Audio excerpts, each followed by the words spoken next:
Well, hello and welcome to Mike's Field Trip to the Movies. My name is Roger Durling, and I'm the executive director of the Santa Barbara International Film Festival. And we're so thrilled to be able to show Disney's Oscar-nominated film, Encanto.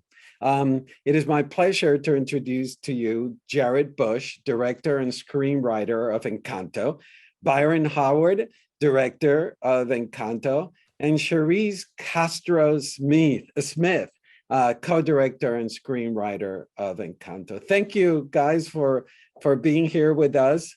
I have a lot of student questions for you, but before we start, I'd like to have you explain to our third and sixth graders what your job is and what it entails. Let's start with Charise.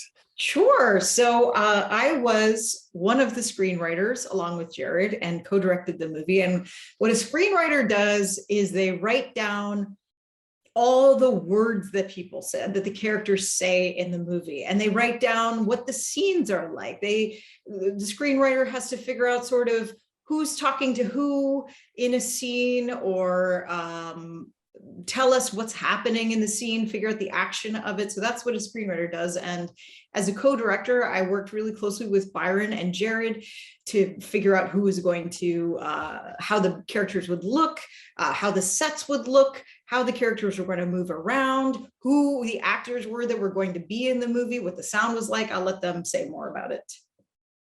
Great. Jared?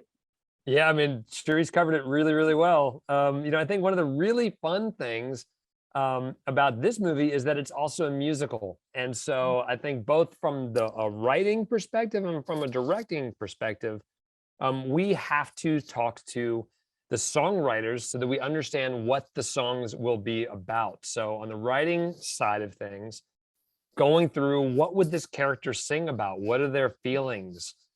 Who are they singing to? What does it sound like? And talking to songwriters about what that might be. And then on the directing side, what does the music sound like? I think Charise already mentioned sort of what the characters look like, literally what are they wearing? What does the house look like? But everything you see in an animated movie is something that we had to all decide on. And in the best version of that, these are all things that are helping you tell your story in interesting ways that also put you in a very specific part of the world, Colombia, specifically for this story. Terrific. Byron?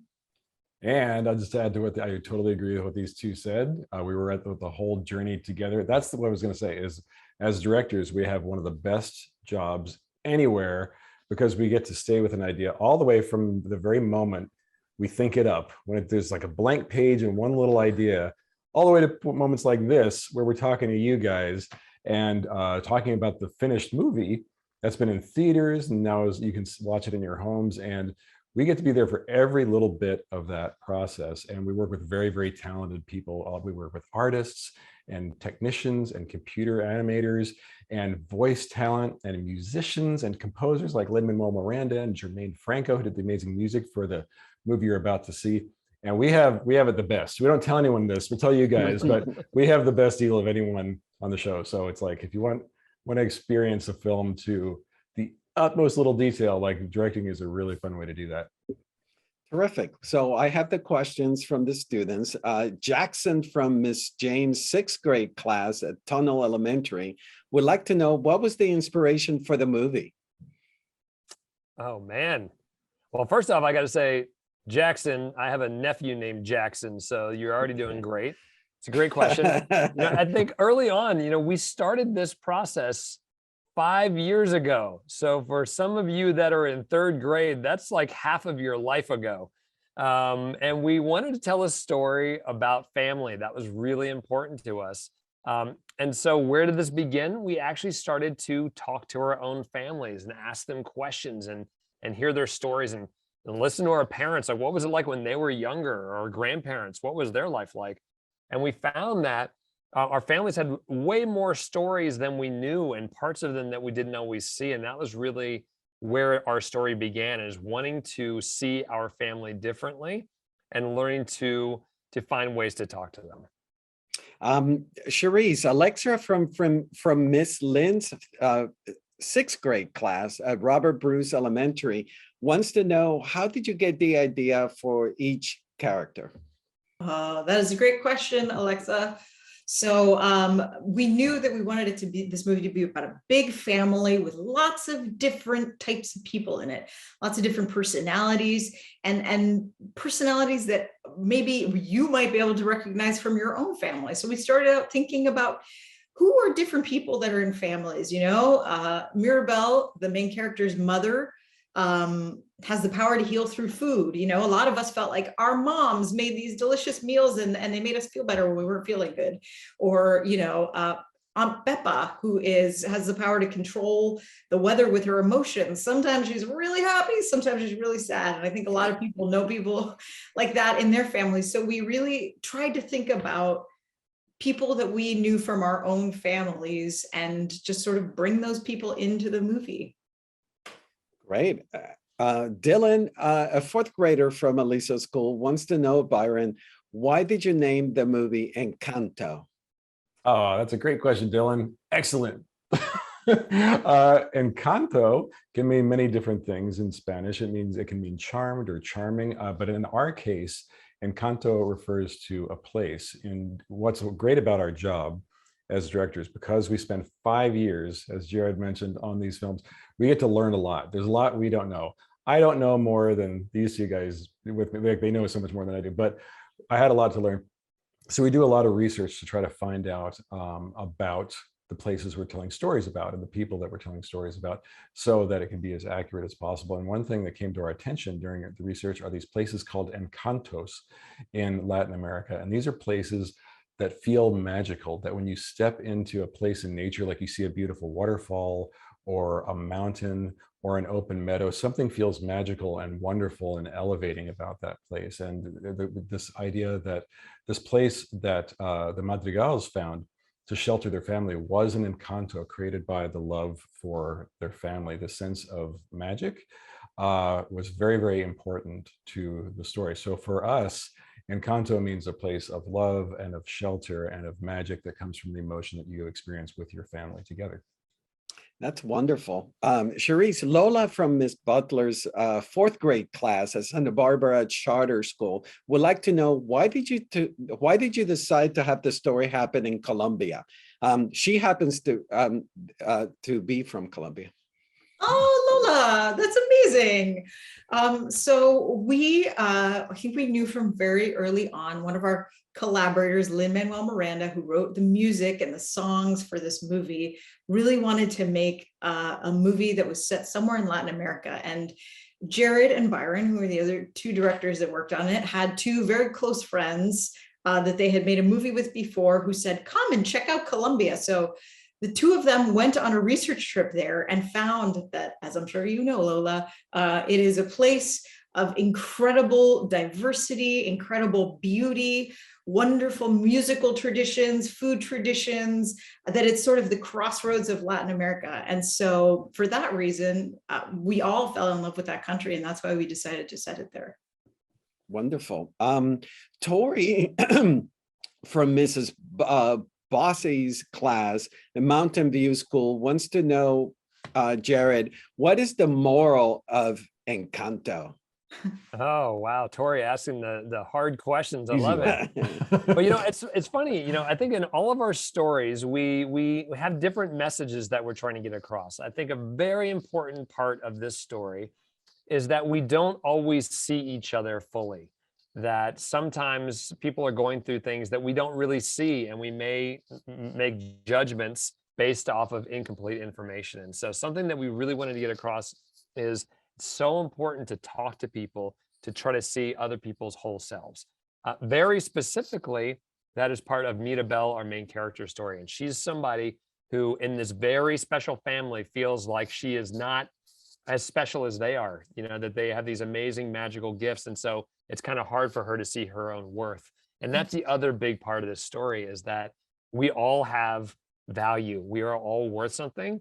And that's something that Mirabel grows to see in a different light, that she really is as special as the rest of her family. She's special in a different way, and that's great. And is that why Maribel wears glasses? It certainly is. So the reason Mirabel has glasses is, yes, we wanted to really put focus on the fact that she is seeing things, she's perceiving things. In Spanish, mira is to look. That's why her name is Mirabel. So these are all very intentional choices, knowing that our movie is really about how we see each other and how we're seen. Fantastic. Sela, in Miss Butler's 5th grade class, Santa Barbara Charter School, wants to know, Byron, why did you choose to have the entire story take place in one house, in one place? Oh, that's a good question. Good question, Sela. Well, we thought in the very beginning that we wanted to tell a story about a big extended family, like lots and lots of people. A lot of us on this call have lots of people in our families, and we love that. And we don't usually do that with animated films because it's harder because there's a lot of characters. But we love the idea that this big family is really complicated. We love that families are good, but they can be tough sometimes. People can sometimes not see eye to eye and always get along. We thought sometimes that's the best stuff to tell a story about, is the tough stuff. And we thought, what a better place to put a big family than in your home. Your home tells us who you are, who your family is. Your room specifically has a lot of you in there. If you share a room with a brother or sister, I think it tells us a lot about your relationship with them. And the thing that the movie really tries to do, it tries to remind us that, like, your grandparents and your parents were exactly like you at one point. They were your age, feeling the things you're feeling and having those same experiences, those same hopes and those same fears. And the closer we get to understanding that, the better. So one of the things we wanted to do was actually make the house a shelter for the family, but also we wanted to give it life and give it a personality. So we thought, what would this house feel about the family? It would want to protect them. It would want to be there for them any way it could. And so that's where this lovely idea of bringing the house to life came from. And then when our animators heard that, they were like, yep, we're doing that. And we listened to them. So that's how it all came to be. Charise, Ms. Talkins' 5th grade class at Aliso Elementary School would like to know, why did Maribel not get a gift? What message were you trying to get across? Explain. That is a great question. We spent so much time thinking about that question as we were making this movie, and it's a really good one. I think ultimately lots of people have their own ideas about why she didn't get a gift, but I think the fact that Maribel didn't get a gift was the thing that allowed her to have, as Jared was saying, this kind of outside perspective on the rest of the family.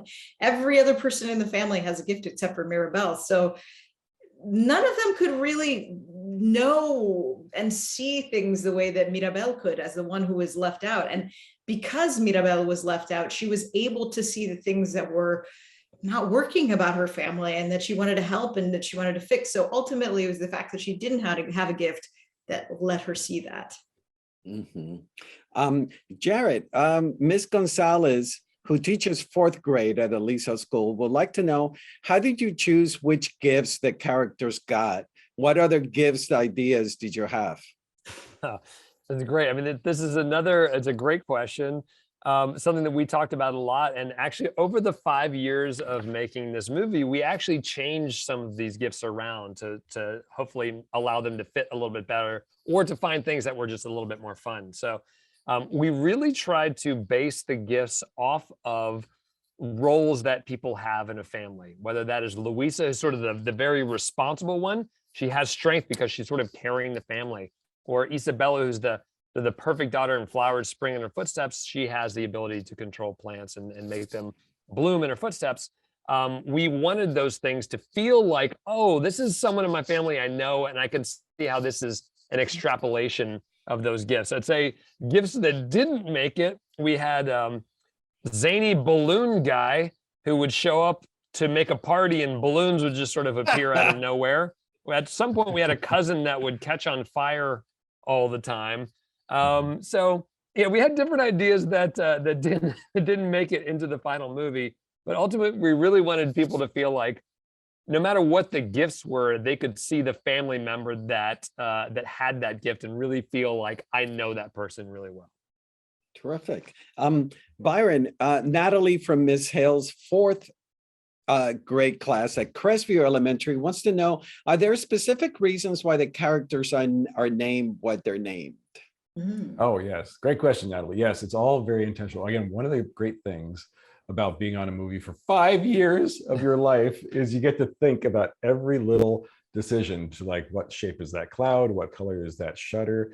What are the characters wearing? But yes, the names are very, very intentional. Like Antonio, for example, the young boy, Mirabel's cousin who can speak to animals. Jared had a great idea to name him for Saint Antonio. Yeah, is that correct, Jared? Like who? Saint Anthony. Yeah. Saint Anthony. So we're in trying to name them, we are trying to reflect both their personalities, also find something that's fitting for a Colombian family.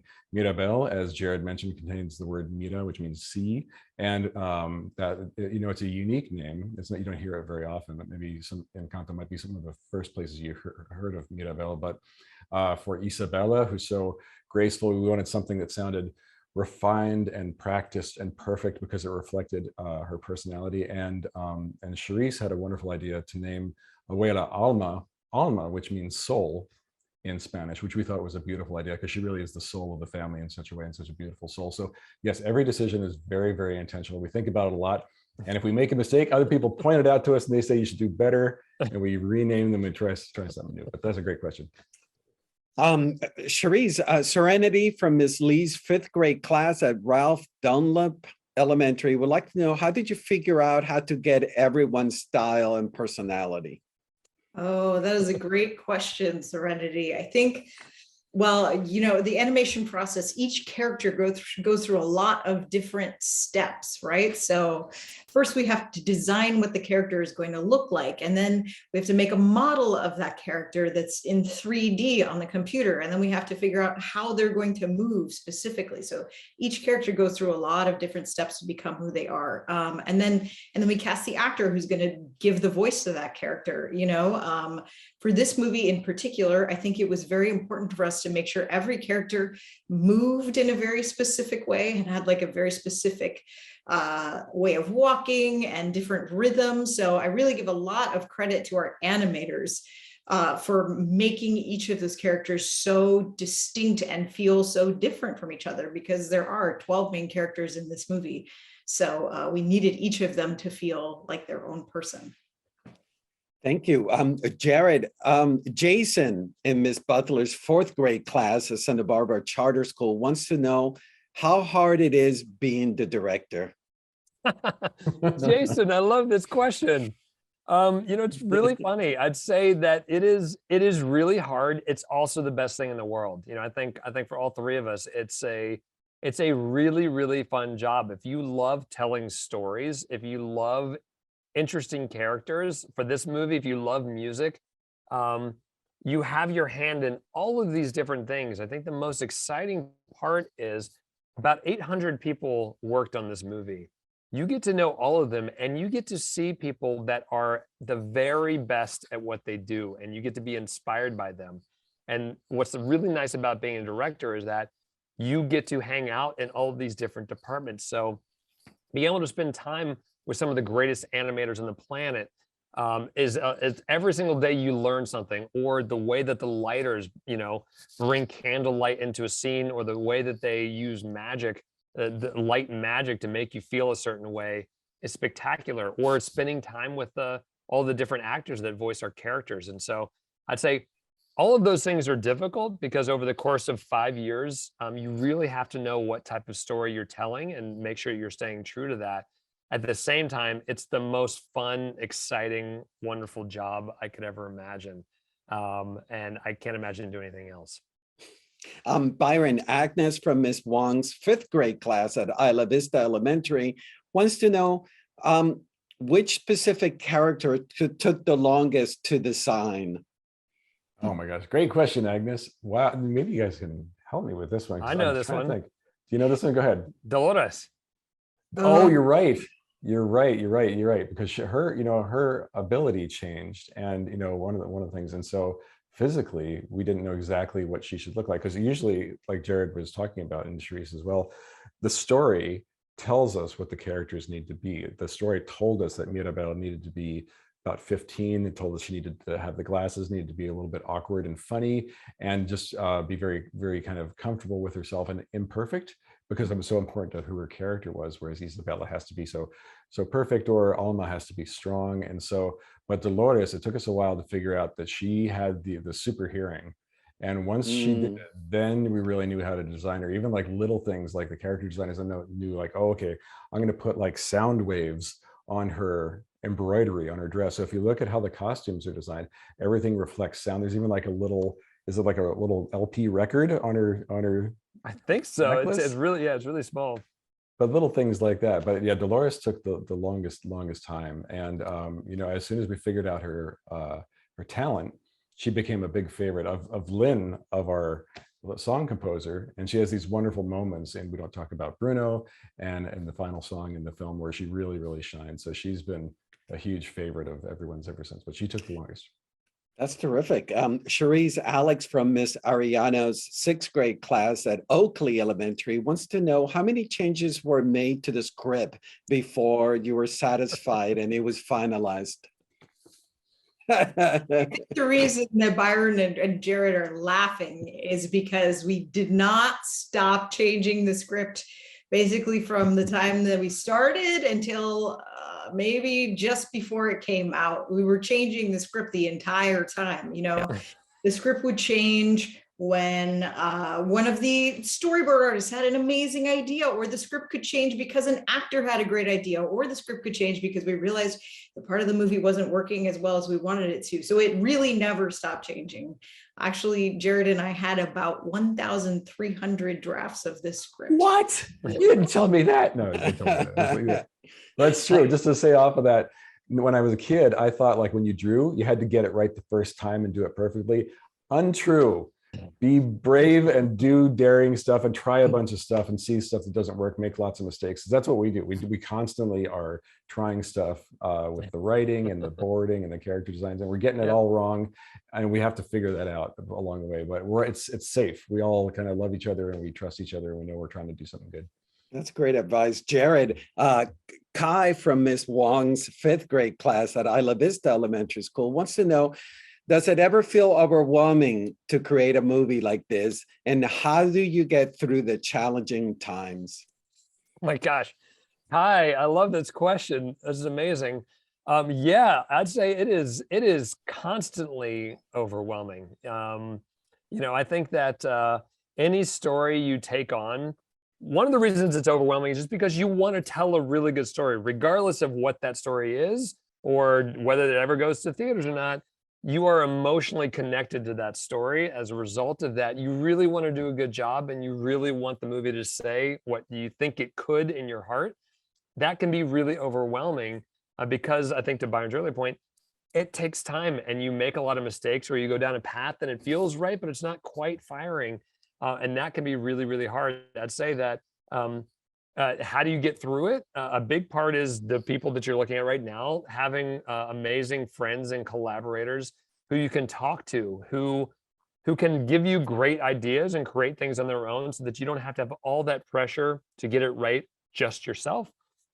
And that goes to our entire crew. You know, we had hundreds of people helping us on this movie, and different perspectives and ideas would come in. So it was really important to be able to listen to those ideas and think, is this better for the movie? I know that I wanted this one thing, but actually this other idea that I never could have come up with is better, and ultimately tells the story in a better way, and listening to that.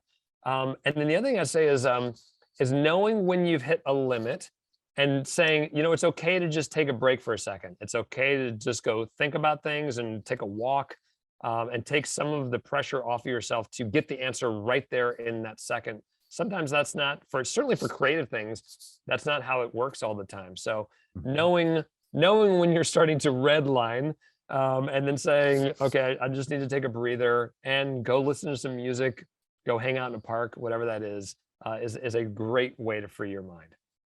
It's also, I think it's so good to point that up, because it's so okay to ask for help. I ask for help anytime you need it. I think that's why we all feel like we trust each other, and you get so tired because if you try so hard, and sometimes you just don't have any more gas in the tank. And so just let people know that you need help. And I think people are happy to help. It makes them feel better too.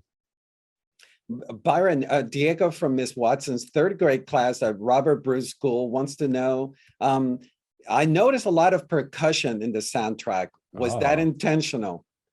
Diego, that's a great question. Yes, there is so much percussion in Colombian music. And, you know, we have an amazing music team that put together the songs and the soundtrack for this film that you're hearing. And it's so full of really amazing musicians and percussionists. Even our composer, Jermaine Franco, is a brilliant composer. She's so good.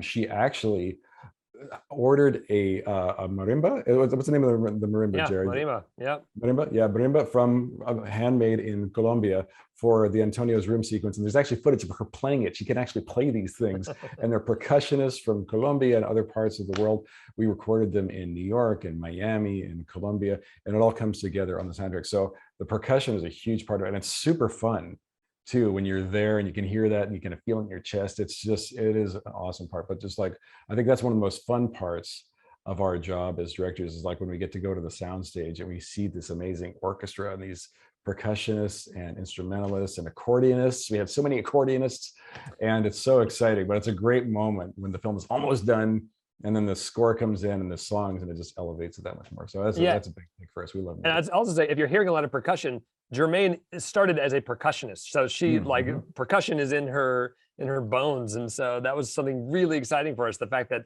she loved it and that was so forward in our soundtrack was really exciting and fun. And she's making history by being the first Latina composer in Oscar history. Isn't that amazing? It's very true. I know, amazing. So Charise, Andrea from Miss Ray's fifth grade class at Santa Barbara Community Academy would like to know, why do you think this film is so important? Goodness. Well, I will say this. I feel really lucky to have been able to work on this movie, because I think that this movie, maybe one of the reasons that people have connected to it so much is that it shows us people that we haven't seen so much on screen in animation before. It shows us like this huge multicultural Latinx family that is imperfect and loves each other and complex. And I think that's a really special thing. And I think it's, I feel really lucky that I got to be a part of telling that story and putting that out into the world. Thank you. Jared, Bree from Miss Hill's fourth grade class at Crestview Elementary wants to know, what is your favorite song from the movie?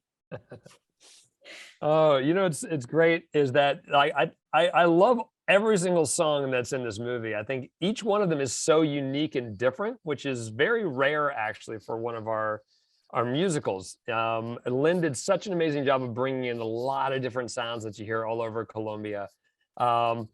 But I'll be honest, you know, we don't talk about Bruno. It's just so good. It's so fun.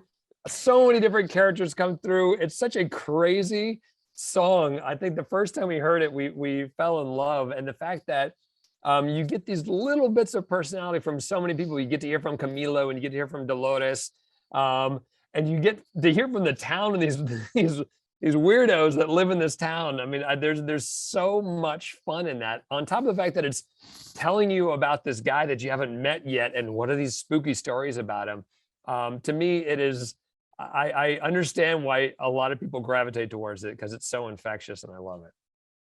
Byron, a colleague from Miss Gonzalez's fourth grade class at Aliso School would like to know if Maribel is going to be the next candle holder after Abuela. Oh, that's a great question, Callie. That's awesome. You know, it's a nice thought.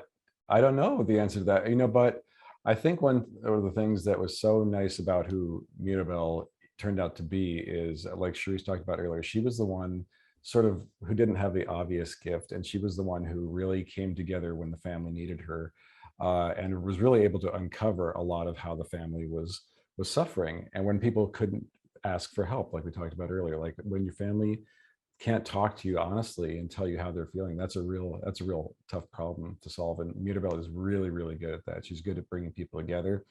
I think if I was in the Madrigal family, I would feel pretty good about Maribel being the one to carry that miracle forward. And you can certainly say, I don't think there's anyone in that family who loves that family more than Maribel does.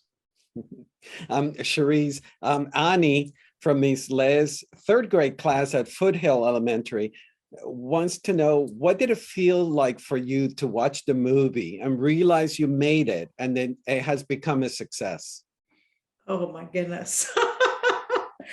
That's a great question. It's, you know, I have a daughter who's 4, and so we still watch, I watch the movie with her sometimes now still, and it is, it's so emotional for me to watch this movie because I know all the work and all the creativity and all the passion and all the people who worked so hard on this movie to make it what it was. And when I watch the movie, I see the movie and I love the movie, but I also see all of them and I see all of their wonderful work. So I feel lucky that I get to watch the movie that way. And Jared, Marley from Miss Hill's 4th grade class at Crestview Elementary wants to know, how did it feel for you to see the film nominated for an Academy Award? I mean, it's incredibly exciting. You know, I think that one of the things that over the 5 years it takes to make it, you're just hoping that you can finish it. You're just hoping that the movie will get done and then it's something that you yourself can be proud of, and it's the story that you wanted to put out into the world. So that's the first big step. What's really exciting about the recognition of something like an Oscar nomination is that there's so many people that had to work so hard to put that story on screen. Hundreds and hundreds of people. I know, like many people, everyone had to be in their homes. And so this entire movie was created from everybody's homes. And that was really hard for a lot of people. So I think more than anything else, when I heard about the nominations, I was just so excited for the entire crew because I know how hard they worked. I know they put their hearts on the screen and they tried extra hard, and it mattered to every single one of them. So that I think is the thing that was most exciting about it. Wonderful. And the last question to Byron, Sela from Miss Lee's class would like to know, are you going to make an Encanto 2? Sela, it's a smart question. Well, you know, we don't know yet, but you know, the thing is that we all, ourselves included, fell in love with the Madrigals. Like, there are so many stories to be told about those characters, and they feel real to us. You know, it doesn't feel like it's just animation or just pretend. It feels like these characters really exist somewhere, and they're so fun that, to tell you the truth, in a 90-minute movie, it's very, very hard to get every story in there that we want to tell. So I think all of us would be very excited to see more stories about the Madrigals, and just the world is so colorful and beautiful. And Colombia itself, it was so inspiring for us when we went there. That it's a wonderful country and wonderful people. It's like 5 countries in one.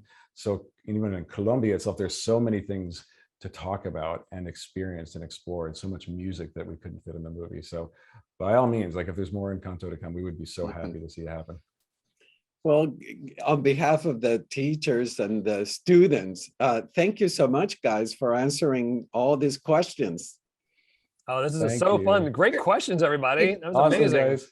Thanks, teachers. Yeah. Teachers are the best. Thank you. Yes. No, thank you, guys. Thanks so And much. Yeah, absolutely. Then we'll see you guys soon, hopefully. Sounds great.